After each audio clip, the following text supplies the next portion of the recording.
एक मिनट, थोड़ी देर के लिए सोचें कि आप 60s में रहते हैं। आपके वालिद बल्कि दादा और उनके दादा भी सदियों से किसी चौधरी की, किसी जागीरदार की जमीन पर काम करते आए हैं और आप भी वही कर रहे हैं।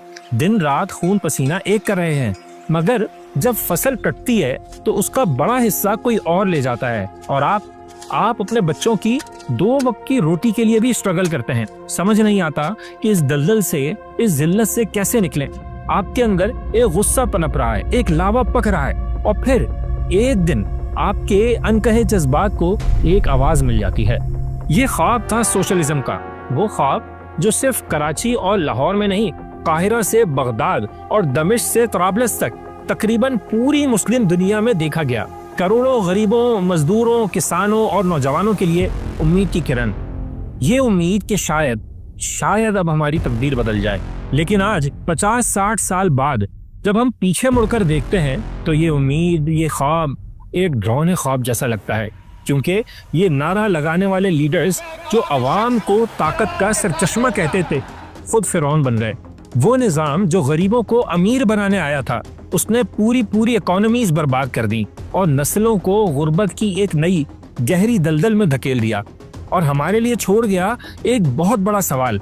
क्या मुस्लिम दुनिया में सोशलिज्म वाकई एक इनकलाब था या अवाम के नाम पर तारीख का सबसे बड़ा फ्रॉड, एक सुख धोखा, दी रेड लाई? दरीचा ने अपनी एक वीडियो में जुल्फ़िकार अली भुट्टो की नेशनलाइजेशन की पॉलिसी और 22 खानदानों के मिथ के बारे में बात की थी। ये वीडियो समझें, इसी सिलसिले की अगली एपिसोड है।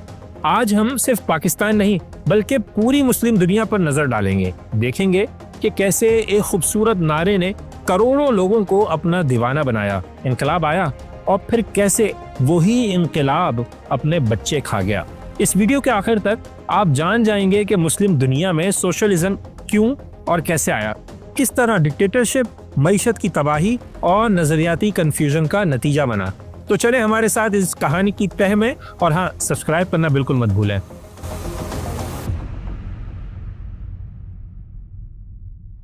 तो ये कहानी शुरू कहाँ से होती है? इसका आगाज होता है 19वीं सदी के यूरोप से, जब इंडस्ट्रियल रेवोल्यूशन ने दुनिया को हमेशा के लिए बदल दिया। फैक्ट्रियां लग रही थीं, मशीनें चल रही थीं, रेलगाड़ियां दौड़ रही थीं, बेपनाह दौलत पैदा हो रही थी, बड़े बड़े शहर बन रहे थे। ऐसा लग रहा था जैसे इंसान ने सब कुछ पा लिया हो, मगर इस चमक दमक के पीछे एक भयानक अंधेरा था। ये दौलत आ रही थी उन लाखों मजदूरों के खून पसीने से जो दिन में 14-14, 16-16 घंटे उन फैक्ट्रियों में काम करते थे, बहुत खतरनाक और गैर महफूज हालात में। छोटे छोटे बच्चे कानों में काम कर रहे थे, औरतों का इस्तेहसाल हो रहा था और तनख्वाह इतनी कि बमुश्किल 2 वक्त की रोटी पूरी हो सके। एक तरफ कारखानों के मालिक, सरमायादार रोज बरोज अमीर से अमीर तर हो रहे थे, महलात बना रहे थे, अय्याशियां कर रहे थे, और दूसरी तरफ उनकी दौलत पैदा करने वाले मजदूर गुर्बत, बीमारी और बेबसी की दलदल में धंसते जा रहे थे। ये एक बहुत ही गैर मुनसिफाना बल्कि वहशियाना निज़ाम था। इस जुल्म, नाइंसाफी और तकसीम को देखकर उस वक्त के बहुत से दानिश्वरों ने आवाज़ उठाई, मगर एक आवाज़ सबसे बुलंद, सबसे ताकतवर और सबसे इफेक्टिव साबित हुई। वो आवाज़ थी एक जर्मन यहूदी फलसफी की जो लंदन में जिला वतनी की जिंदगी गुजार रहा था। नाम था कार्ल मार्क्स। मार्क्स ने कहा, ये कोई इत्तेफाक नहीं, ये उस सरमायादाराना निज़ाम यानी कैपिटलिज्म का लाजमी नतीजा है। उसने एक पूरा नजरिया पेश कर दिया कि इंसान की पूरी तारीख असल में क्लास स्ट्रगल यानी तबकाती जंग की कहानी है। अमीर और गरीब की, याका और गुलाम की, जागीरदार और किसान की, और आज सरमायादार और मजदूर की कशमकश है। ये कैपिटलिज्म मेहनत कश को एक्सप्लॉइट करता है। इसका हल क्या है? मार्क्स ने कहा, इनकलाब, मेहनत कशों और मजदूरों का इनकलाब।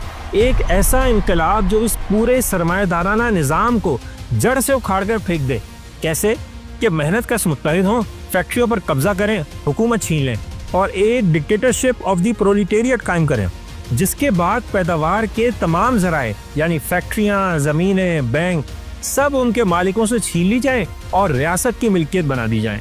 रियासत इन तमाम रिसोर्सेज को इस्तेमाल करके एक ऐसा माशरा बनाए जहाँ कोई क्लास नहीं होगी, कोई अमीर गरीब नहीं होगा, कोई एक्सप्लॉयटेशन नहीं होगी, सब बराबर होंगे। ये था वो सुनहरा ख्वाब, वो कम्युनिस्ट यूटोपिया का वादा जिसने यूरोप के करोड़ों मजदूरों और दानिश्वरों के दिलों में आग लगा दी। जब यह नजरिया यूरोप में फैल रहा था तब मुस्लिम दुनिया के हालात बिल्कुल मुख्तलिफ थे। हमारी सबसे बड़ी आखिरी सल्तनत खिलाफत उस्मानिया दम तोड़ रही थी और बाकी तकरीबन पूरी मुस्लिम दुनिया हिंदुस्तान से लेकर मिस्र और मराकश से इंडोनेशिया तक किसी न किसी यूरोपीय ताकत की गुलाम थी। यहाँ गुर्बत थी, जहालत थी, पसमानदगी थी और सबसे बढ़कर गुलामी की जिल्लत। लोग आज़ादी चाहते थे, वो मगरिब की साम्राज्यी ताकतों से निजात चाहते थे। और ऐन उसी वक्त 1917 में रूस में इनकलाब आ गया। कार्ल मार्क्स का नजरिया जो अब तक सिर्फ किताबों में था, हकीकत बन गया। दुनिया के नक्शे पर एक बहुत बड़ी नई सुपर पावर उभरी, नाम था सोवियत यूनियन। एक ऐसी ताकत जो खुलकर कहती थी कि वो साम्राज्य के खिलाफ है, वो दुनिया भर में गुलाम कौमों की आज़ादी की तहरीकों की हिमायत करेगी। अब मुस्लिम दुनिया के बहुत से नौजवान रहनुमा, दानिश्वर और कौम परस्त उस निज़ाम की तरफ अट्रैक्ट होने लगे। क्यों? एक तो साम्राज्य दुश्मनी, फिर तरक्की का वादा और इस्लाम से मुमासलत भी। जी हाँ, इब्तिदा में कई मुस्लिम रहनुमाओं को लगा कि सोशलिज्म इस्लाम के बहुत करीब है, क्योंकि यह गरीबों की भलाई की बात करता है, समाजी इंसाफ की, मसावात की बात करता है। तो उन्हें लगा कि ये तो वही बातें हैं जो इस्लाम 1400 सालों से कर रहा है। मगर शायद उन्हें अंदाजा नहीं था इस बहुत ही खूबसूरत पैकेज के अंदर जहर की एक गोली छुपी है। वो गोली थी इल्हाद की, यानी एथिज्म की। कार्ल मार्क्स मजहब को ओपियम ऑफ द पीपल यानी अवाम के लिए अफ्यून समझता था। उसके नजदीक मजहब अमीरों का एक हथियार है जिसे वो गरीबों को बेवकूफ बनाने के लिए इस्तेमाल करते हैं और कहते हैं कि इस दुनिया में सब्र करो, अगली दुनिया में तुम्हें जन्नत मिलेगी। मार्क्स इंसान को सिर्फ एक मटेरियलिस्टिक वजूद समझता था, सिर्फ एक जानवर जिसकी सबसे बड़ी जरूरत सिर्फ एक है, रोटी। बाकी ये खुदा, आखिरत, रूह, इसकी नजर में फजूल बातें थी। यही वजह है कि चंद लोगों को छोड़कर मुस्लिम दुनिया में उलमा की बहुत बड़ी तादाद ने मार्क्स के नजरियात को मुकम्मल तौर पर इस्लाम के खिलाफ करार दिया। मगर सियासी रहनुमाओं को उसके नजरियात में कुछ और ही नजर आया। उन्हें अवाम का कंधा इस्तेमाल करके इक़्तिदार तक पहुंचने का एक जबरदस्त तरीका दिखाई दिया। तो मार्क्स के नजरियात 50s और 60s में मुस्लिम दुनिया की यूनिवर्सिटीज और कॉलेजेस में बहुत मशहूर हुए। यहाँ मार्क्स के नजरियात नौजवानों को बता रहे थे कि तुम्हारे पीछे रह जाने की वजह तुम्हारा मजहब और तुम्हारी रिवायात हैं, इसलिए तरक्की का रास्ता सिर्फ एक है, सोशलिज्म। नौजवान नस्ल को अपने दीन, अपनी तहजीब और अपनी तारीख से बदजन करने की मुहिम शुरू हो चुकी थी और इस फसल को काटने के लिए फिर मैदान में उतरे कैरिज्मेटिक और पॉपुलिस्ट लीडर्स। मिस्र में जमाल अब्दुल नासिर, इराक और शाम में बास पार्टियां, लीबिया में मुअम्मर गद्दाफी और पाकिस्तान में जुल्फ़िकार अली भुट्टो। इन सब को इस नजरिए में एक ही चीज नजर आई, ताकत का फॉर्मूला। उन्हें अंदाजा हो गया कि सोशलिज्म का नारा लगाकर अवाम को अपने पीछे लगाना, पुराने निज़ाम को उखाड़ना और फिर अवाम के राज के नाम पर अपना राज कायम करना कितना आसान है। तो मुस्लिम दुनिया में सोशलिज्म का नारा बुलंद हो चुका था। इसका पहला और सबसे बड़ा वादा था सियासी आज़ादी का। साम्राज्य यानी इंपीरियलिज्म से आज़ादी और मुल्क के अंदर बैठे पुराने जागीरदारों, करप्ट हुक्मरानों और इशराफिया की गुलामी से आज़ादी। नौजवान नस्ल इस ख्वाब के पीछे दीवानी थी। उन्हें एक नई, मुत्तहिद और आज़ाद कौम का ख्वाब दिखाया गया जहां इंसाफ सबके लिए होगा। मगर बहुत जल्द ये ख्वाब एक भयानक शराब में बदलने वाला था। ये नजरियाती तहरीकें, ये इनकलाबी पार्टियां देखते ही देखते मौका परस्त सियासतदानों, बेरहम फौजी जर्नलों और शातिर खुफिया एजेंसियों के हाथों में यरगमाल बन गईं। वो जो अवाम को ताकत का सरचश्मा कहते थे, अब खुद ताकत के भूखे भेड़िए बन चुके थे। जरा आए ना, देखते हैं कि ये सुर्ख धोखा मुख्तलिफ मुस्लिम मुल्कों में किस शक्ल में आया और कैसे उन सब की कहानी हैरत अंगेज तौर पर एक जैसी निकली। इस खेल का आगाज हुआ शायद मिस्र में 1952 में जमाल अब्दुल नासिर और उनके आज़ाद अफसरों ने एक फौजी बगावत के जरिए शाह फारूक की बादशाहत का खात्मा कर दिया। नासिर एक हीरो बनकर उभरे। उन्होंने जमीनें जागीरदारों से लेकर किसानों में बांटी और 1956 में जब नहर सुइस को बरतानिया और फ्रांस के कब्जे से छीनकर नेशनलाइज कर लिया तो वो न सिर्फ मिस्र बल्कि पूरी अरब दुनिया के हीरो बन गए। उनका अरब सोशलिज्म और अरब कौम परस्ती का नारा हर अरब नौजवान के दिल की आवाज बन गया। मगर इस हीरो वाली तस्वीर की एक दूसरी बहुत ही डार्क साइड भी थी। वो ये कि इक़्तिदार पर अपनी गिरफ्त मजबूत करने के लिए नासिर ने हर किस्म की मुखालिफत को बेदर्दी से कुचल दिया। मुल्क में वन पार्टी डिक्टेटरशिप कायम कर दी तमाम सियासी जमातों पर पाबंदी लगा दी और सबसे बड़ा क्रैकडाउन हुआ मिस्र की सबसे बड़ी और मुनज़्ज़म इस्लामी तहरीक अख़वानुल मुस्लिमीन के खिलाफ। हजारों अख़वानियों को जेल में डाल दिया गया और उन पर बदतरीन तशद्दुद किया गया। उनके बड़े बड़े रहनुमाओं को फांसी पर लटका दिया गया। फिर जमाल नासिर ने 1000 साल पुरानी अल अज़हर यूनिवर्सिटी के इख्तियारात भी बड़ी हद तक महदूद कर दिए। उन्होंने अल अज़हर को मुकम्मल तौर पर रियासत के कंट्रोल में ले लिया ताकि उलमा हुकूमत की मर्जी के खिलाफ कोई फतवा न दे सकें। यूं एक सोशलिस्ट डिक्टेटर ने एक आज़ाद मजहबी इदारे को भी अपना गुलाम बना लिया। मिस्र पर खुफिया पुलिस मबाहिस का खौफनाक राज था, जहां कोई भी हुकूमत के खिलाफ एक लफ्ज बोलने से डरता था। आज़ादी का नारा लगाने वाले खुद आज़ादी के सबसे बड़े दुश्मन बन गए और यही खेल इससे भी ज़्यादा खूनी अंदाज में इराक और शाम में दोहराया गया। यहाँ बास पार्टी ने इत्तेहाद, आज़ादी और सोशलिज्म के नारे के साथ इक़्तिदार हासिल किया, मगर ये नारा भी एक धोखा साबित हुआ। 1979 में सद्दाम हुसैन इराक में सदर बने और इक़्तिदार संभालते ही अपनी पार्टी के अंदर अपने मुमकिना मुखालिफिन को ख़त्म करने का फैसला कर लिया। उन्होंने बास पार्टी का एक सेशन बुलाया और फिर अचानक दरवाजे बंद हो गए। ऐलान किया गया कि पार्टी के अंदर कुछ लोग ऐसे हैं जो गद्दार हैं, साजिशी हैं और जिन जिन का नाम पुकारा जाए वो बाहर चले जाएं। फिर एक एक करके लोगों के नाम पुकारे गए, जिसका नाम आता वो खौफ से बाहर चला जाता। टोटल 68 लोगों पर इल्जाम लगाया गया, 22 को सजाए मौत सुनाई गई और जो बच गए उन्हें कुछ दिन बाद फायरिंग स्क्वाड में शामिल कर दिया गया और ऑर्डर दिया गया कि वो अपने साथियों को गोली मारकर सजाए मौत पर अमल दरामद करें।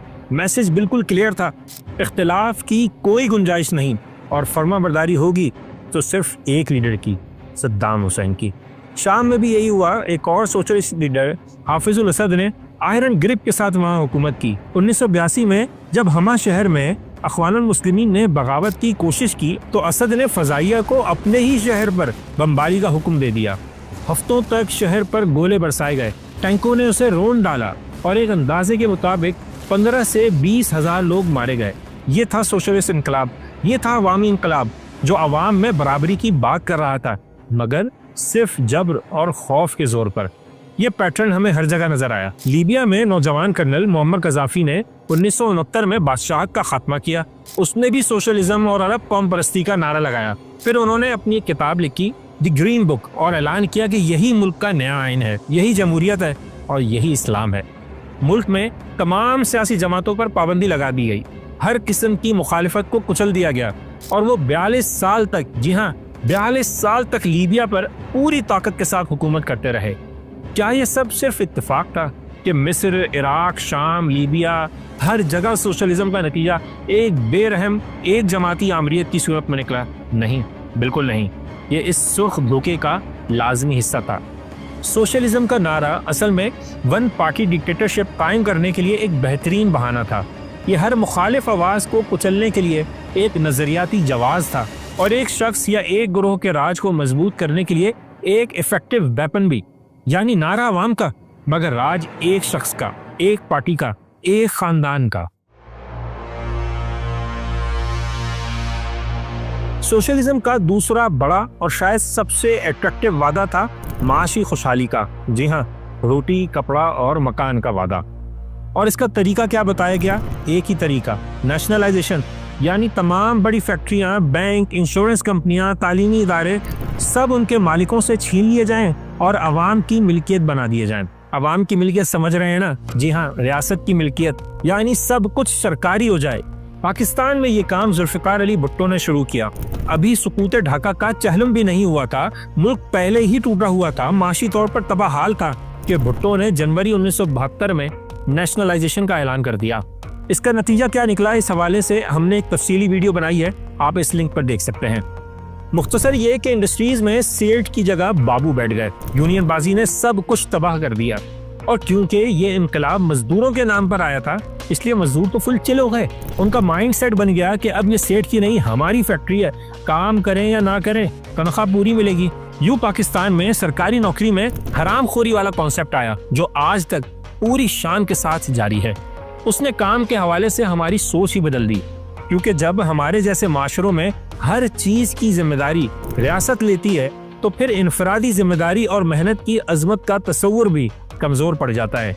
ये जो लोग आज तक कहते हैं ना कि ये मेरा काम नहीं हुकूमत का काम है, इस सोच की जड़ें भी समझे उसी इनकलाब से निकली हैं। बहरहाल तो ये हालात देखकर पाकिस्तान में कौन इन्वेस्ट करता, सब भाग गए और पाकिस्तान की इंडस्ट्रियल तरक्की को ऐसा हैंड ब्रेक लगा कि आज तक हम रफ्तार नहीं पकड़ पाए।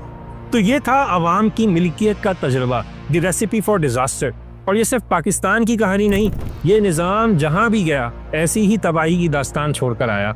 मिस्र हो, शाम हो, अलजायर हो या खुद सोवियत यूनियन, हर जगह सेंट्रल प्लानिंग नाकाम हुई, हर जगह किल्लत, बदहाली और इकोनॉमी की खराबी ही रिजल्ट निकली।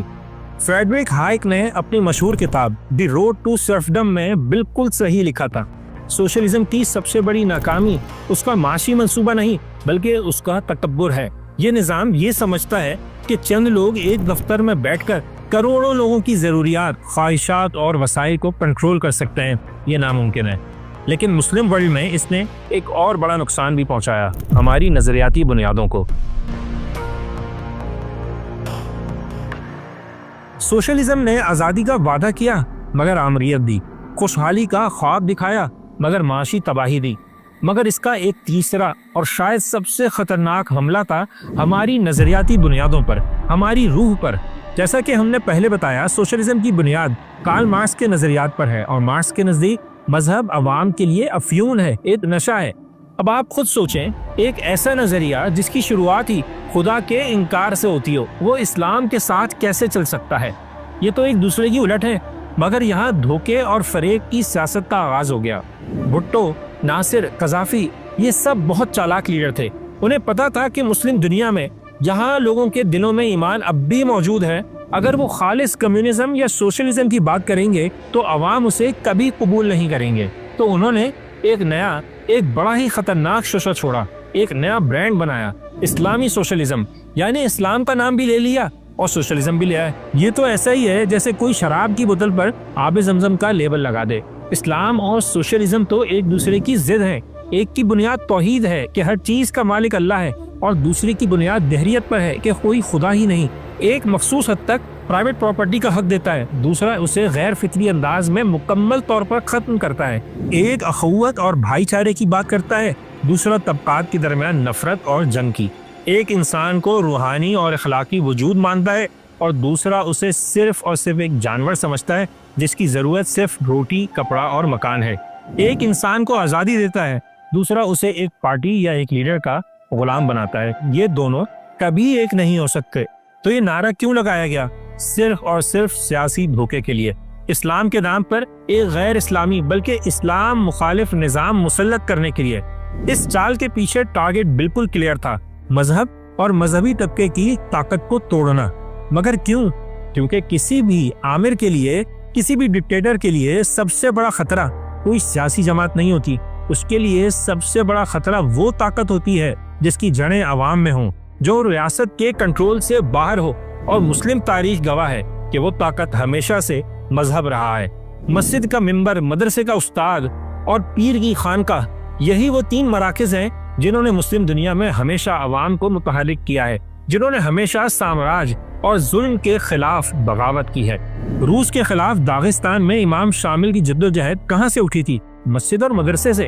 लीबिया में इटली के खिलाफ उमर मुख्तार की तहरीक का मरकज कौन थे?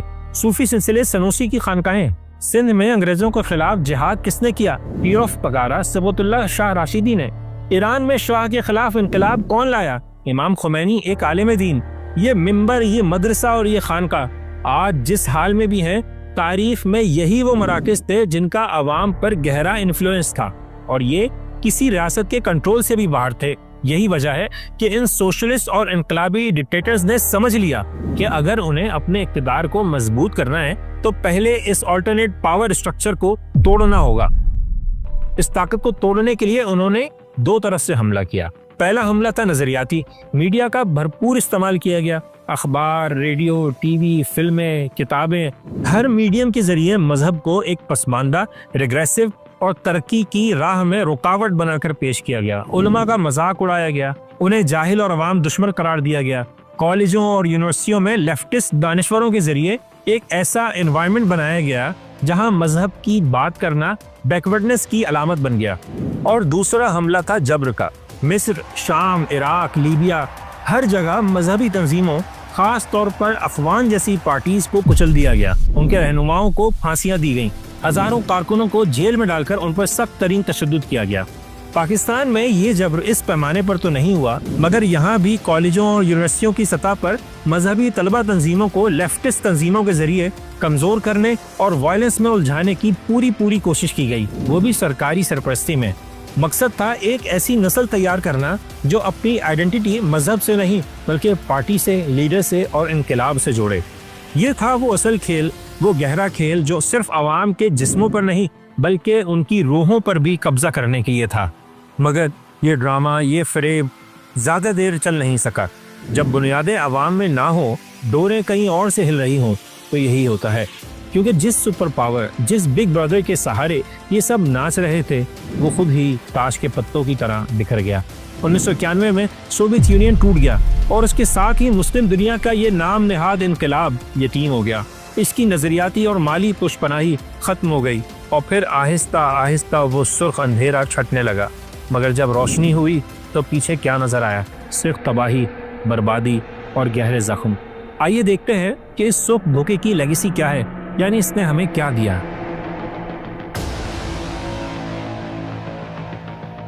सोशलिज्म की पहली लेगेसी है आमरीत, यानी डिक्टेटरशिप। सोशलिज्म ने आजादी और बराबरी का वादा किया, मगर दिया क्या? बदतरीन किस्म की आमरीतें। ऐसा क्यों हुआ? क्योंकि उनका बराबरी का ख्वाब इंसान की फितरत के ही खिलाफ था। इंसानों में अजल से कुछ लोग ज्यादा ज़हीन, ज्यादा चालाक और ज्यादा पावर हंग्री होते हैं और हमेशा रहेंगे। जब आप माशरे की तमाम ताकत कुछ लोगों, एक सेंट्रल कमेटी या एक लीडर के हाथ में दे देते हैं तो क्या होता है? वही जो जॉर्ज ऑरवेल ने अपनी मशहूर किताब एनिमल फार्म में बताया था कि all animals are equal but some animals are more equal than others. तो यहाँ भी यही हुआ। इनकलाबी लीडर खुद एक न्यू रूलिंग क्लास बन गए और अपनी ताकत को बरकरार रखने के लिए जुल्म, जबर और प्रोपेगेंडे का सहारा लेते रहे। नाम मेहनत कश का, मगर काम बादशाहों वाले। ये बराबरी नहीं, एक नई एलीट क्लास की डिक्टेटरशिप कायम करने का निजाम था। दूसरी लेगेसी, माशी नाकामी। सोशलिज्म का वादा था कि वो सेठ का राज खत्म करेगा, मगर उसने क्या किया? उसने लाखों छोटे सेठ खत्म करके एक सबसे बड़ा, सबसे बेरहम और सबसे नाअहल सेठ पैदा कर दिया, जिसका नाम था रियासत, दी स्टेट। जब आपकी जमीनें, आपकी फैक्ट्री, आप पर कारोबार सब कुछ हुकूमत का हो जाए तो आप क्या बन जाते हैं? जी हाँ, एक गुलाम। आप रोटी के एक एक नवाले के लिए हुकूमत के मोहताज हो जाते हैं।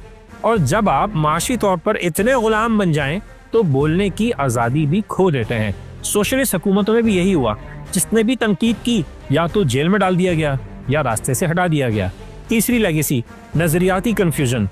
ऐसी तमाम रियासतों में मजहब को कमजोर करने की कोशिश की गई, जिसने मुस्लिम माशरों में एक गहरी डिवीजन पैदा कर दी। हम अपनी जड़ों से कट गए।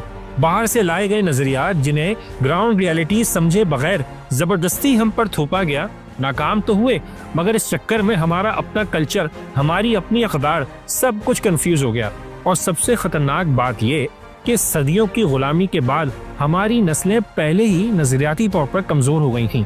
उन्हें एक नई मीठी गोली दे दी गई। हाँ, एक और अहम बात, सरमाएदाराना निजाम के खिलाफ नारे लगाकर लोगों को मेहनत से ही बदजन कर दिया गया। इस सोच ने जन्म लिया कि आपकी गुर्बत की वजह आपकी अपनी काहिली या नाअहली नहीं, बल्कि वो जालिमाना निजाम है जो आप पर मुसल्लत है। जब ये निजाम बदल जाएगा तो सब कुछ खुद ब खुद ठीक हो जाएगा। इस सोच ने काम से जी चुराने और हर चीज का जिम्मेदार सिस्टम को ठहराने का वो खतरनाक माइंडसेट पैदा किया जो आज भी हमारे माशरों में साफ नजर आता है। मेरी इन तमाम बातों का मतलब ये हरगिज नहीं कि सरमाएदाराना निज़ाम यानी कैपिटलिज्म ठीक है, बिल्कुल नहीं। उसकी अपनी भयानक खराबियां हैं। दौलत की गैर मुनसिफाना तकसीम, गरीबों का इस्तेसाल, लालच और मादा परस्ती, ये सब उसमें पाई जाती हैं। मगर असल मसला एक नजरिए को दूसरे पर तरजीह देना है ही नहीं। असल मसला है आमरीत का, यानी डिक्टेटरशिप का, चाहे वो सोशलिज्म के नाम पर आए या सरमायादारी के नाम पर या फिर मजहब के नाम पर। जब भी एक शख्स या एक गिरोह ये फैसला करता है कि सिर्फ वही सच जानता है और फिर इस नाम नहाज सच को अवाम पर जबरदस्ती थोपता है, तो नतीजा हमेशा तबाही की सूरत में ही निकलेगा। आज सोशलिज्म, कम्युनिज्म, लेनिनिज्म, मार्क्सिज्म सब का जमाना गुजर चुका, मगर मुस्लिम दुनिया अब भी एक दौराहे पर खड़ी है। उस सुर्ख धोखे के असरात आज भी हमें अपनी आमिराना हुकूमतों, कमजोर मईशतों और इज्तिमाई नफ्सियात में नजर आते हैं। सोशलिज्म का भूत आज भी हमारा पीछा कर रहा है। आखिर में आपके लिए कुछ सवालात, उन पर गौर जरूर कीजिएगा। क्या हमने अपनी तारीख के इतने बड़े धोखे से कुछ सीखा, या हम आज भी किसी नए मसीहा, नए सेवियर और नए इनकलाबी नारे का इंतजार कर रहे हैं जो आएगा और जादू की छड़ी घुमाकर सब कुछ ठीक कर देगा? ऐसी छड़ी पहले जमाने में भी घूम चुकी है, बस वो जादू की नहीं थी। तो समझ लें कि ऐसी बातों, नजरियों और कैरिस्मेटिक लीडर्स के धोखे से निकलें और अपने मुस्तकबिल की तामीर खुद करें, अपनी अक्ल से, अपनी मेहनत से और उन हकीकी डेमोक्रेटिक और इस्लामिक वैल्यूज की बुनियाद पर जिन्हें हमने पाकिस्तान बनने के बाद भुला दिया था।